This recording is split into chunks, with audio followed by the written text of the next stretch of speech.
இன்னைக்கு payment limit முடிஞ்சிருச்சுன்னு message வருது. Payment limit முடிஞ்சு போச்சா? பர் டே 1 lakh வரைக்கும் ட்ரான்ஸ்ஃபர் பண்ணலாமே. அப்ப நீ ஏற்கனவே யாருக்காவது பணம் அனுப்பிட்டியா? இல்லையே அத்தை, நான் ஆன்லைன்ல எந்த அமௌண்ட்டையும் ட்ரான்ஸ்ஃபர் பண்ணலையே அத்தை.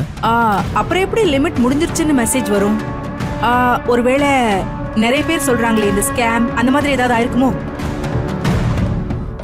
எதுக்கும் பேமெண்ட் ஹிஸ்டரியை எடுத்து செக் பண்ணு.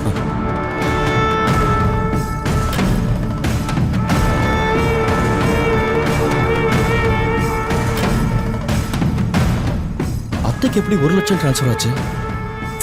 என்ன கார்த்திக், என்ன ஆச்சு? யாரும் ஃப்ராட் பண்ணி உன் பணத்தை அடிக்கலல்ல? 1 லட்சம் ரூபாய் சிந்தாமணி அத்தை அக்கௌண்ட்டுக்கு போயிருக்கு. சிந்தாமணிக்கா? என்ன சொல்ற கார்த்திக்? அது எப்படி தன்னால போகும்? நீ தானே அனுப்பி இருக்கணும். இல்ல அத்தை, நான் எந்த பணத்தையும் சிந்தாமணி அத்தைக்கு அனுப்பல. ஐயோ, அப்போ எப்படி உன் போன்ல இருந்து நீ அனுப்பாம வேற யாரோ அனுப்பி இருக்க முடியும்?